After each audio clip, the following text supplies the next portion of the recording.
Hello, welcome. I'm Lisa Christensen with Watercolor Cards. I'm so excited. I get to share my love of watercolor pencils with you guys. If you find this tutorial to be at all helpful, please subscribe to my channel and like my video. I sure appreciate your support. Let's get started. Watercolor pencils are one of my favorite mediums to work with on cards, especially when we are just wanting to color. It's almost like adult coloring. You can get a lot of fun little details in your colored pencils, or you can kind of keep it a little bit loose or just block and color. There are two main types of colored pencils. They're the wood kind of colored pencils, the ones that you're all used to. Here are my Prisma colored pencils, or you can get woodless colored pencils, which are these. These are from Holtz, and this is just paper, but it's a full, like I can tear off the paper. It's a full on like stick, and I know that Derwent has some ink tints, stick ink tints blocks, which are very much like these, but maybe less waxy. But anyways, I really like these. I think they're really fun to use, and I also have a special love for watercolor pencils. So let me kind of just share with you some of my favorite techniques on using watercolor pencils, so that when you want to sit down and you want to use your watercolor pencils, you have a toolbox full of useful tools to use. So I am going to share with you a couple of tips. Number one, I'm going to show how I like to blend and how that works. And then I'm also going to show you how I like to just block colors in. And I'm also going to show you how to do like a wet technique. So like how to use them with water, with like to start with. Like I'll usually color and then paint, but there's another technique too. So there's lots of ways to paint. I'm just going to kind of play around. You might be wondering about like where I got this container at. So this is my watercolor pencil binder. Alright, so I have my watercolor pencil binder. It is like it almost reminds me of an old CD case, you know, that you would take with you on road trips or something. I've had this probably for, oh my gosh, at least 5-ish years. It's probably closer in the 7-year range, but I have my regular colored pencils right here. I don't use a ton of colored pencils because I like to watercolor. I have some new ink tints pencils that I just bought, and because they're the same brand as the Derwent watercolor pencils, I put them with my Derwent watercolor pencils. And here's some more Derwent watercolor pencils, and then here's my Prisma watercolor pencils. Here's my swatches of my watercolor pencils, so now I know if I am looking for a purple, what purple do I want? Do I want it to look more earthy, or do I want it to look more floral-like? What am I going to paint? And what does it work? And so these are the ink tints, and you can tell that the ink tints are much more vibrant than some of the blues that I have. So I really am excited to try some more Derwent ink tints pencils. But here we are, and I haven't done a whole lot of Prisma colors yet, so I thought that that's what I would start with and see how they go. And you can, and we'll just start some swatches. So this is Crimson Red, and I just like to block in. So the way I'm holding my pencil is I'm holding it more like this, and I'm using, you can kind of tell, I'm using like the full, I would call like the full amount of space. I will often like to use my pencils with a very sharp tip so I can get a nice line, but when I'm just coloring in, I want it to be as flat as I can. And I'm also using a very light touch. I can always go over later and get a thicker, but let's see how this is working. So when I am swatching colors, I will often just lay color on, and then I have a damp brush. It's not very juicy, it's very damp. It's just damp. There's like no water, you know, dripping off. And that is such a pretty red. This reminds me of alizarin crimson, like the title says, and it's just so pretty.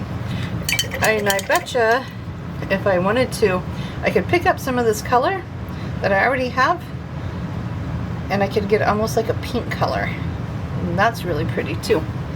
And so sometimes I like to do that just so I can see the different value. This is the darker value and this is the lighter value, just so I can see, oh, I can get a totally different color almost because I'm using the white of the paper to make this red look more pink. So I'm just gonna write on this.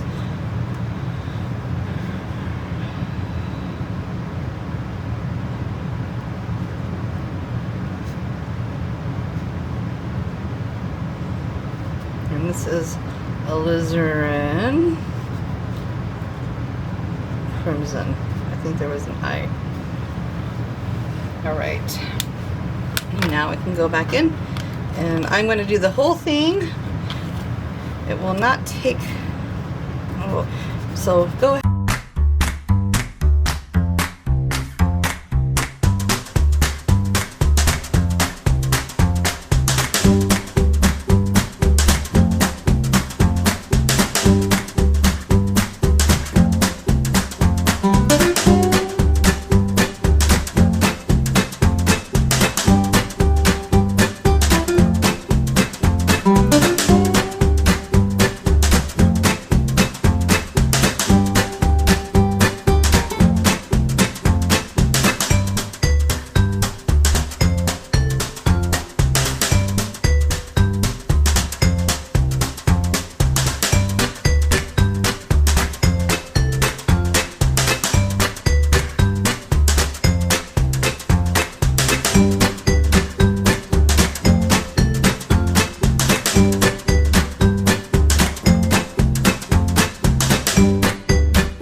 I'm going to stop here for just a second and explain to you an interesting thought. My husband, who is a pharmacist, so he does his own sort of practice, right? He asked me, he's like, isn't it a waste of time to swatch your colors? Like, why do you spend so much time swatching your colors? And I had to really think about it, because for an artist, it was just a very simple, like, well, that's what you do, so you get to know your mediums. But the more I thought about it, the more I understood that my colors are like my best friend. And how do I get to know my best friend? I spend time with her, right? Or him. My husband is my best friend. I have to spend a lot of time with him. Anyways, when I spend time with my pencils, with my colors, any color, I get to know them. I get to know the properties. I get to know, like, ooh, I wasn't expecting that pink to be so fresh and just beautiful. I really like that pink. I wouldn't have tried that pink had I not swatched it. So we have to spend time with our colors so we get to know them, so we can play with them, and it's just fun. Alright, now that I got these swatched, now I can kind of go through and say, okay, I want to make a landscape color palette. So maybe for my landscapes, I would choose alizarin red. I would definitely choose goldenrod. Maybe I'll use Spanish orange if I need a pop of color. Definitely olive green. And I think I'll try, I think ultramarine is always a landscape color, but I think I'll also do peacock blue and dark green. And I feel like another good landscape color would be dark umber. And so now I can say, okay, when I go sketching, I don't have to take this, I don't have to take all my supplies. I can just take this with a pencil sharpener and call it good. So let's make a cute little landscape. I'll find a good picture that I want to just kind of recreate, and we'll make a landscape. And I'll show you some techniques that I like to use with that.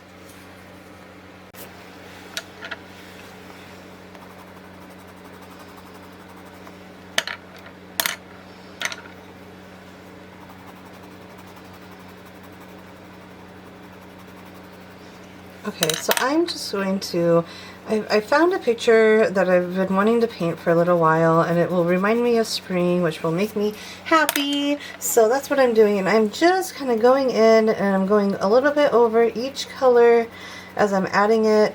I just want to see what they're all going to look like when they're blended together, and then that way when I want to make my beautiful little picture, I know what colors will work together. And so I'm just going in rainbow order just to get an idea. And I know that the purple will kind of turn into mud once the brown gets laid on, but already I've been seeing that purple and that blue together. It's looking really pretty. It will blend really well together. And I probably won't use red for this picture, but I just want to be able to have it just in case. And so I'm going to do that same process. I'm going to kind of clean, now with the yellow being where it's at, I'm actually going to pull the yellow into the red because I don't want a whole lot of red in with my yellow, but I want my red to blend with my yellow. So if it's a really light color with a very bossy color, that's what I do. But then yellow usually goes really nice into green. Yeah. And then the darker green can go into the lighter green. It's looking really pretty. And so I'm just taking kind of the middle of most of the colors and I'm blending it into the one that I just blended. I'm cleaning my brush off a little bit, and then I'm moving it into the new color. Just so I get a true blend. And that's going to help me. I'm not going to spend a ton of time on the picture, but I want to get an idea. Like if I was out sketching and I was just doing this for fun, no real, maybe I'm just doing it for fun, because I want to enjoy the process of creating art. And if I get something out of it, awesome. If not, that's okay. I still had fun learning. Alright, so there's my little color rainbow band that I have going on. Now let's kind of draw this bluebell tree motif. And I'm gonna start with a light blue. I think I'll start with almost maybe I won't start with the sky. I sometimes don't always know what to start with the sky, but I'm just gonna very lightly make a just so I have a border to go around. This is more like a thumbnail, right? This would be like a sketch if you were in the field just sketching.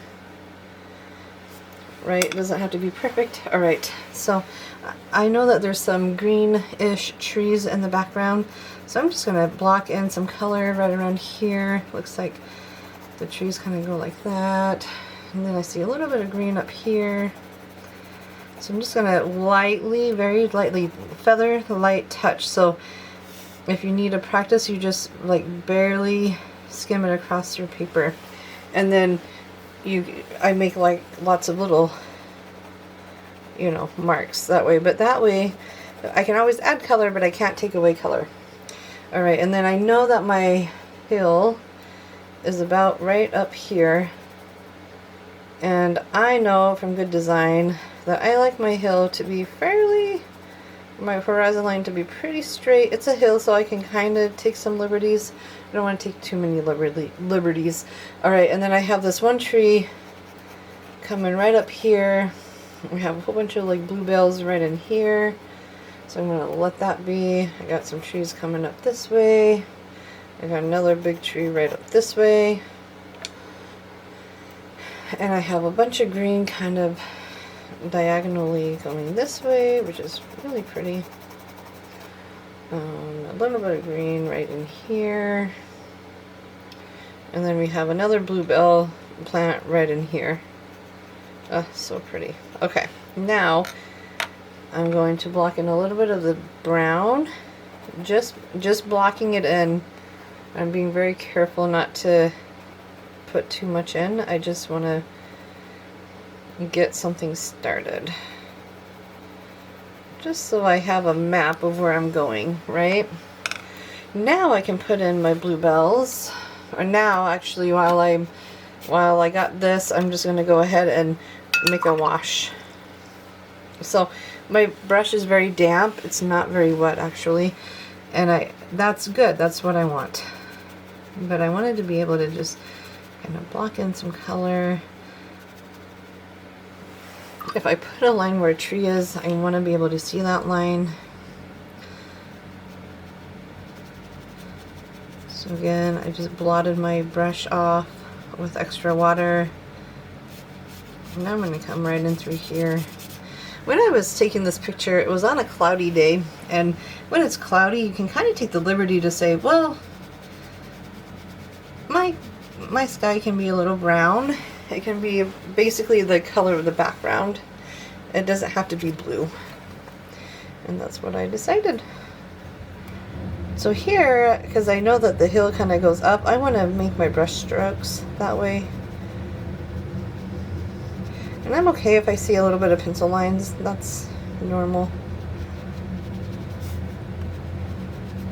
So really what I'm trying to do is just do like an underpainting.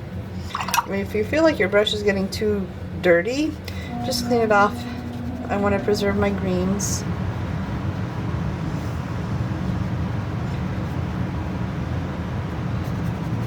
And really, I like to block in color, and I like to make these quick little sketches because they're really fun to make. Alright, I'm going to go straight in. I see that my paper is a little bit wet, but that's okay.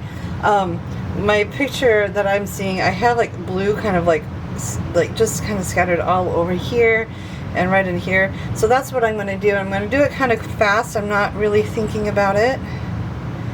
I think that the art in all of this is to make it kind of just fun. And I have not painted these bluebells in a long time, so I'm hopeful I will do this justice. And they're just gonna grow in little clusters. They're so fun to watch bloom. And they only bloom for a little bit. They don't bloom very long. But when they bloom, it's just so pretty. And I see a couple more down here. And because the bluebells are really the center stage, I'm going to call that one done. I'm going to leave that alone. I'm going to go in with my dark value. I'm going to start adding these trees.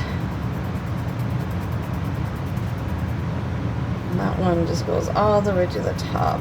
So why not make it that way? There's this big root thing, so we're going to go ahead and expose those roots, right? Show those roots.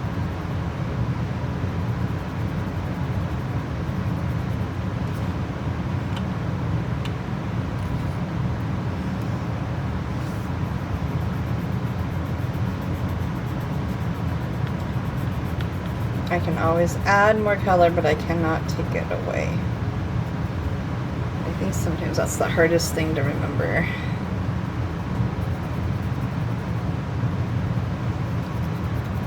And of course, this is just for fun.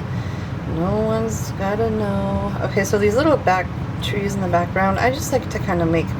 I'm probably not going to spend much more time on the background, so I can kind of already start doing details. And I know that there's like, you know, they'd be off. And I see this one kind of making like this little V shape right there. Here's another big one, and of course I'm taking the liberty to kind of prolong it. So what I did here is what I want to do over here. And I walk this trail almost daily, so it's in my blood at this point. I feel it, I can see it in my mind's eye. I just enjoy walking in the woods. I'm sure most of you guys do. And a lot of the trees are not perpendicular, they're lean, so I can kind of take the liberty there. I think I'll take another one right there. So that's looking good. Now I can go in with my... I'm not ready yet for my dark green yet, but I see a couple of little... I want it to look like spring, so I'm just going to add a little bit of my leafy tops right here. And the nice thing, this is probably more of a gestural drawing, meaning it's not supposed to be perfect. It's just supposed to be a sketch, right? Something fun to do in your sketchbook. And I see some green in here. So I'm just gonna pretend that there's branches that we can't really see, but we can see the green. It's very springy. Maybe it's cold out. But something like that. Alright, now we can go in and kind of draw our plants. So if that was bugging you, we are on it. And so I know that these leaves, like there's a lot of leaves. So I'm just, the same kind of shape that I'm doing up here, I want to follow and be consistent here. So that's what I'm doing. And I think that needs another leaf right there. That one looks like it's already falling down, so we'll do that. Oh, what a pretty spring little motif. Maybe that one has that one. We're just gonna add a little bit here. It's very green over here. We'll probably have to add some darker green, but you can't actually see. You can see the bluebells, but you can't really see the detail of these greens, so I'm not gonna mess with it. But I do love making these beautiful marks. Get started. But I think that if I were to really take a little bit more time, this could make for a really pretty card. You know what? I'm gonna add some of this purple. I want to add some purple into these blues right now, but just because they're far enough away and the light is hitting right here, it's very light over here, so they can look more translucent.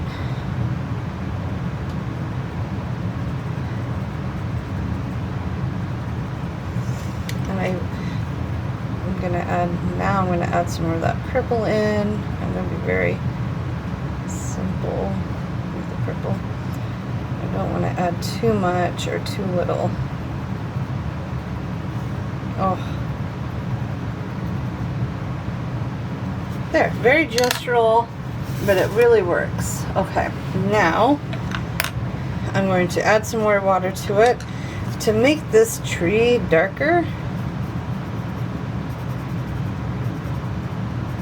I'm going to go ahead and just make these lines. Whenever I put purple with that brown, the blue, the ultramarine blue with the brown, it's going to make the brown richer. And I'll probably do the same here. You would see that a lot in the Van Gogh paintings, or Impressionists really knew how to use color, and so that's a fun way to just add color where you weren't really expecting it. But once you blend it, it's not going to look so stark and blue. It'll look hopefully a little more natural.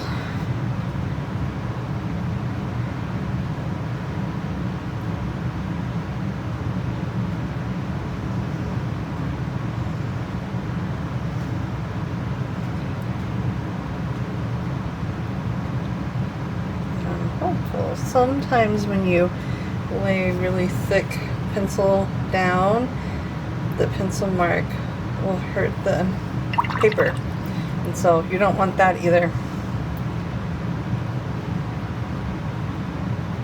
Now I do know of artists that will color the whole thing, and then when they get back into their studio, because they were outside drawing, basically sketching, then they go in and paint. They use water with their watercolor pencils. I think that is a fun way to do that. I don't know if that's my preferred way, but that is definitely something that you could do. Okay. Yeah, I think the root looks alright. I mean, I could spend hours defining it, but that's not the point. The point is to just kind of let it do its thing. I'm going to start with the leaves, and then I'll go into the flowers. And the point here is just to kind of make it look watercolored. And I want to not mix my green with my purple, which is sometimes the hardest part. I think that's why a lot of artists like to use oil or acrylic, because they can always go over. We can't. We have to be perfect. That's the fun part. But there we go. And then I'll go in with a little bit more green, darker green, and add some more of that definition. That's really pretty.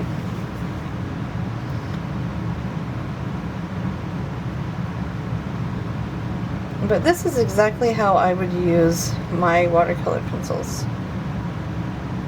And this is how I do use my watercolor pencils out in the field, when I'm sketching, when I'm coloring, and it's just fun.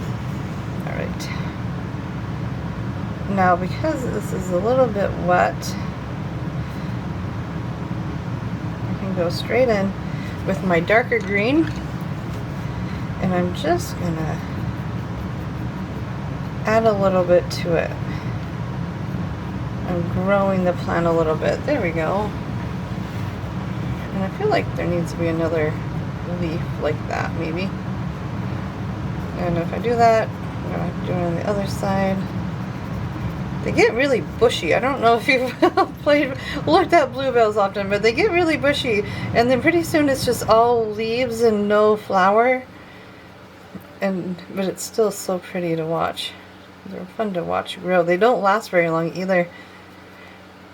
At least the bluebell that I have around my house, they bloom for a couple of days maybe, and then they're done. And then, but other ones will grow right next to it, and you think, how did you not bloom already? This is screaming to add just a bit of green on this side, so I'm going to block this color in. And I'm just going to continue. Sometimes when I am painting something from memory, even though the picture shows a lot more brown, and there probably is, there's also green, and so I'll put green right in here. And I think that the the tree probably would be more out like this, but that's okay. We're just gonna go with it. As I finish up this, I just want you to know that this is just a sketch. I don't plan on ever sharing this or nothing. It's just a sketch for me to see kind of how I want to put my colors down. If I were to do this over again, I would definitely make my tree less profound, and maybe I would focus more on the bluebells. But this is a great way for me to understand how to paint the bluebells with colored pencils, and so I'll have these little sketches in my color journey notebook just so I can say these are the colors that I used, and this is then the principle in action. So that's the finished product. Alright, so I'm moving on to Woodless Colored Pencils, and basically they are a stick of dried ink that you can draw with, paint with. They are so much fun. I take these Woodless Colored Pencils with me all the time, especially in the summer, because I want to draw and sketch, but I also want to paint, and so this is a great way to kind of get the best of both worlds. And here you're going to see how I blend just colors on paper.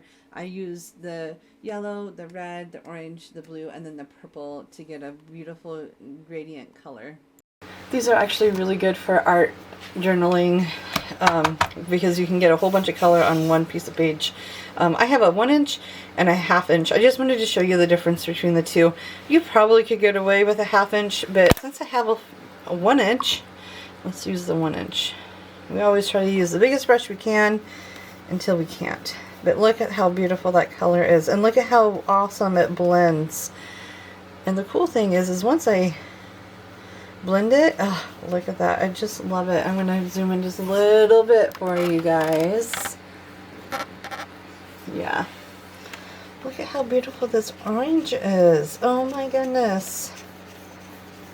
Oh, alright. I'm going to stop right there because I'm going to get into blue, and then that blue is going to be muddy because I have yellow on it. And I don't want green, but I do want purple. So to not have muddy purple, I gotta clean my brush.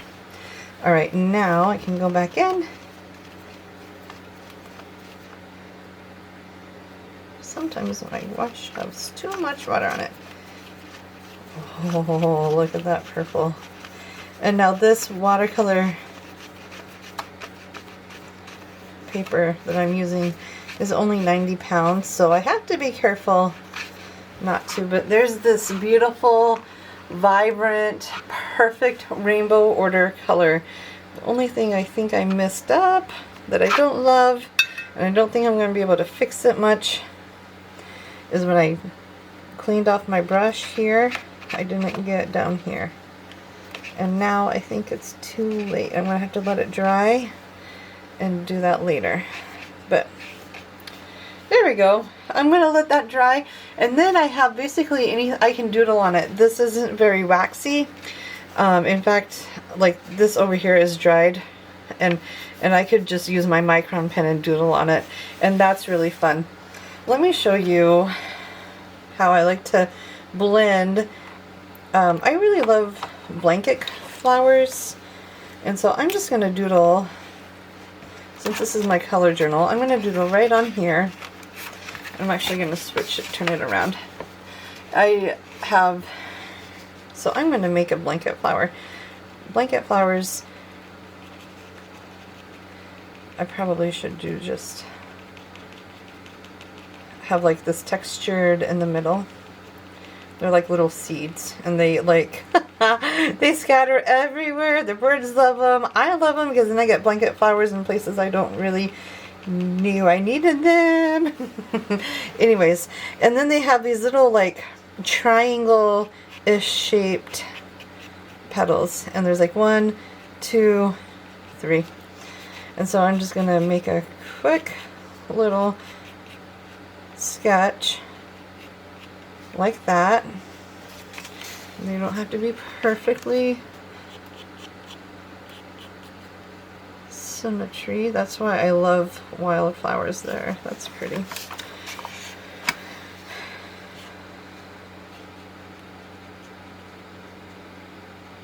And I'm not holding my micron pen very tight. I'm just doing my thing, you know? I'm just being myself. And then I'll just go in with extra. This is just my way of sketching. It's not the right way by any stretch,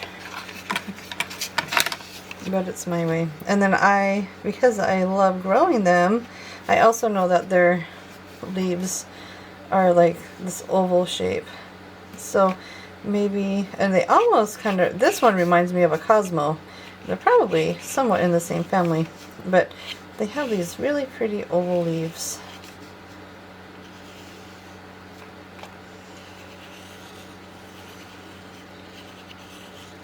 There, we'll do something like that. That is a perfect sketch of a blanket flower. And I'm going to start with I remember my blanket flowers being yellow in the center. So I'm going to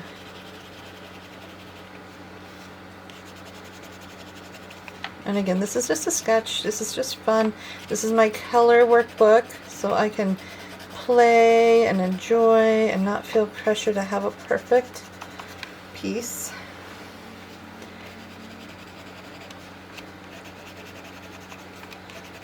And I know that yellow kind of just likes to do its own thing. It's the lightest value on the color wheel, so as long as I'm in an allegiance mode, I'm going to be alright.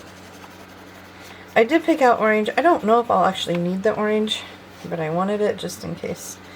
Now I'm going to go in. My blanket flowers always has this beautiful red tip.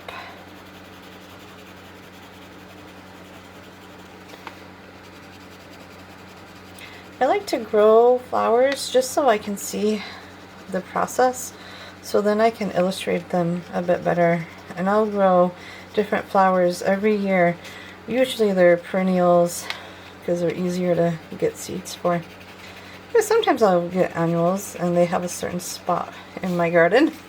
I have probably 6 lavender bushes that I love. I could have a whole yard full of lavender and be so happy. I'm going to go ahead and block in this color.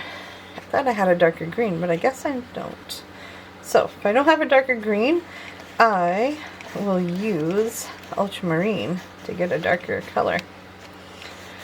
But I love these woodless pencils because I can really just get a whole bunch of color at once. Alright, now I can go in with my little brush, my little round brush,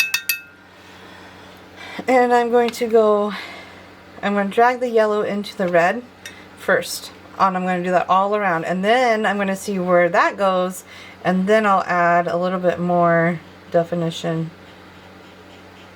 And I really just want to get the red blended into the yellow. But I don't want a ton of, and I'm cleaning my brush. I don't want yellow, I don't want red in my yellow.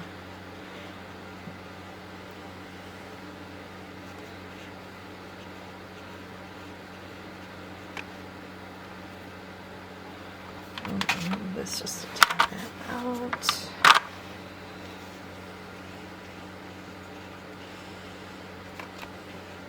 And this will do two things. First off, it's just activating the red. The water that I blended with the yellow is activating the red. Almost every petal I'm just going in, moving that yellow to the red.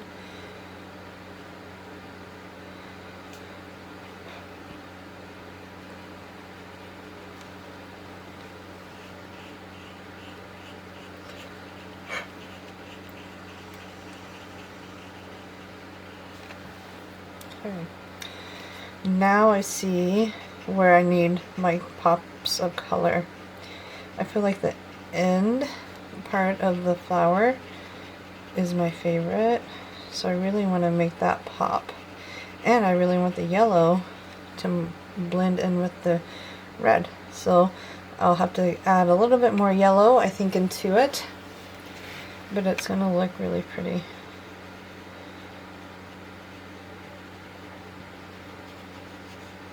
Okay. Alright. Now I'm going to take my brush. A very damp brush, but it's not, I mean, like, it's just damp. And I'm going to add in the red. I know that this red can get very, very vibrant, but it's not vibrant yet. So that means I don't have enough pigment on my paper. And I also know that the more vibrant the pigment is, the thicker it is. But that is a rule just for watercolored pencils. Alright, I don't want to go around the whole flower yet because by that time it'll dry. So I'm going to do that same thing with the yellow now. And I'm going to go in, see how much vibrant that is. Hopefully you can see a bit. Oh, this just makes me so happy. Oh, so, so pretty.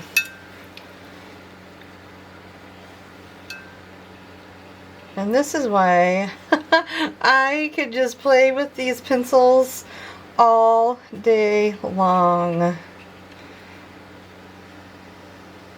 And I can always add more yellow. I don't think blanket flowers are they're also called Indian flowers. I've been told that they're called Indian flowers. I like the term blanket flowers because when they grow, it's like a blanket of these flowers just everywhere. And I have them in my sunflower patch. And so they like each other. I don't know why sunflowers don't usually like each other. Anyways. We have, if you get some blooms, like right here is a bloom, I'm okay with that. It's part of it. But look how vibrant that is. And I love these to paint with. That's why I think the Derwent pencils, Inktense pencils, would be really fun to paint with. I don't have any. The blocks, not the pencils, the blocks. So if you have Derwent blocks, I'd love to hear your thoughts, because I bet they're lovely to paint with. Anyways, I do love these pencils. I've had these for over a year, and I cannot get over how much fun they are to paint with. There. Okay, I think that one's done. Now all I have to do is wait for this whole thing to dry. I'll add some brown. I think I'll add some brown. And then I will be ready to call it good. So I wanted a darker green, just a little bit of green right in here. And I think right in here will also work. And I don't have a darker green. And if I want something dark, I have to go with a blue. Blue will always make your greens darker.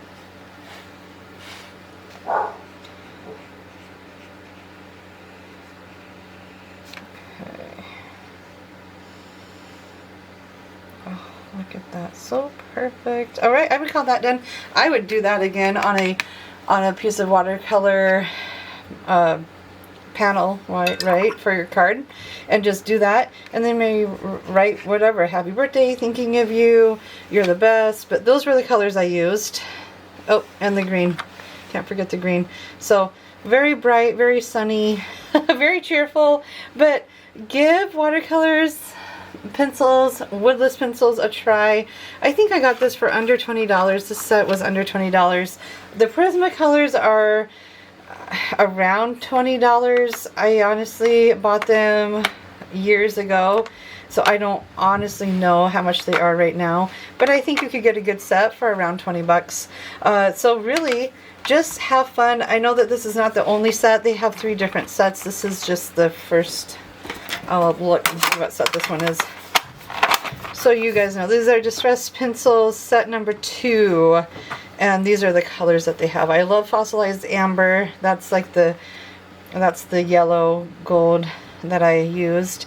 And twisted citron is what I used. Cracked pistachio reminds me of seafoam. It's not really a green, it's more like a blue seafoam color. But anyways, happy creating. I hope you enjoy playing with your colored pencils. And so, yeah.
Okay, I am back. So I mounted my watercolor paper onto this pink cardstock, and because it really works well with the pink, and I just really like it. But I need one more thing. I am going to have to mask out this space right here. I really love the texture that I'm getting, like right in here and everywhere, a bit right in the middle where I kind of expected that. So I'm not upset. I really honestly expected it. But what I'm going to do is I'm just going to mask. I don't need any extra splatter, but I am going to just add the masking right in here. So I'm just going to get a little bit more splatter right in there. And I'm going to get my paintbrush butt again. I got my paintbrush and my colored pencil that I just used. And I'm just going to splatter. I'm going to make sure my brush is a little bit wet.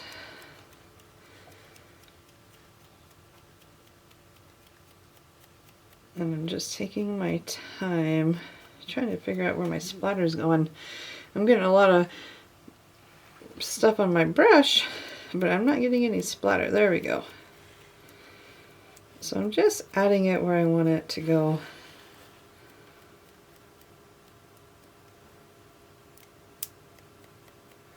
There we go. I think that if I do much more, I'm just going to lose it. So I'm going to let it be.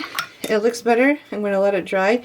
If I need some of that darker green, I'll go back in and do that, but it's still saved. I don't have very much splatter right here, which is good. And I just needed a little bit more splatter. So there we go. I am ready to send this to my friend for a Valentine's. So anyways, not a very traditional Valentine's Day card, but nonetheless, it will work perfectly. She will love it, and I'm grateful for it. So anyways.